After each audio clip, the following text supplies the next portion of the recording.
Daniel 8. In the 3rd year of King Belshazzar's reign, I, Daniel, had a vision, after the one that had already appeared to me. In my vision I saw myself in the citadel of Susa, in the province of Elam. In the vision I was beside the Ulai Canal. I looked up, and there before me was a ram with 2 horns standing beside the canal, and the horns were long. One of the horns was longer than the other, but grew up later. I watched the ram as it charged toward the west and the north and the south. No animal could stand against it, and none could rescue from its power. It did as it pleased and became great. As I was thinking about this, suddenly a goat with a prominent horn between its eyes came from the west, crossing the whole earth without touching the ground. It came toward the 2-horned ram I had seen standing beside the canal and charged at it in great rage. I saw it attack the ram furiously, striking the ram and shattering its 2 horns. The ram was powerless to stand against it. The goat knocked it to the ground and trampled on it, and none could rescue the ram from its power. The goat became very great, but at the height of its power the large horn was broken off, and in its place 4 prominent horns grew up toward the 4 winds of heaven.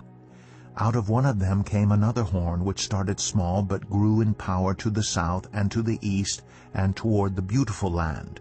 It grew until it reached the host of the heavens, and it threw some of the starry host down to the earth and trampled on them.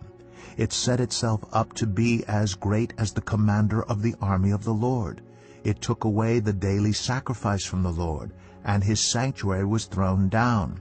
Because of rebellion, the Lord's people and the daily sacrifice were given over to it. It prospered in everything it did, and truth was thrown to the ground. Then I heard a Holy One speaking, and another Holy One said to him, "How long will it take for the vision to be fulfilled?"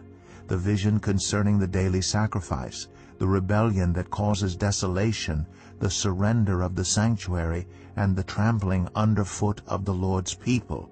He said to me, "It will take 2,300 evenings and mornings, then the sanctuary will be reconsecrated." While I, Daniel, was watching the vision and trying to understand it, there before me stood one who looked like a man. And I heard a man's voice from the Ulai calling, "Gabriel, tell this man the meaning of the vision." As he came near the place where I was standing, I was terrified and fell prostrate. "Son of man," he said to me, "understand that the vision concerns the time of the end." While he was speaking to me, I was in a deep sleep, with my face to the ground. Then he touched me and raised me to my feet. He said, "I am going to tell you what will happen later in the time of wrath, because the vision concerns the appointed time of the end. The 2-horned ram that you saw represents the kings of Media and Persia. The shaggy goat is the king of Greece, and the large horn between its eyes is the first king.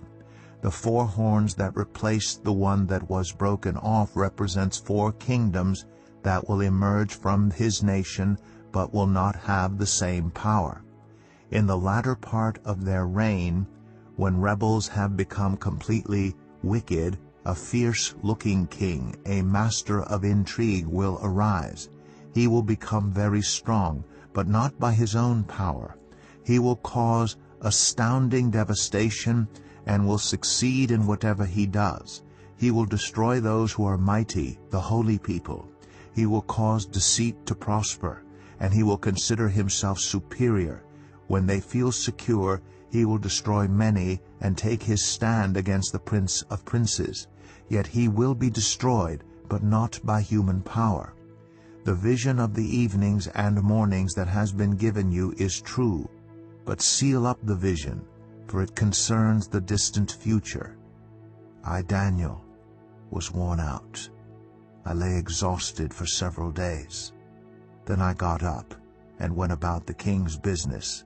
I was appalled by the vision. It was beyond understanding.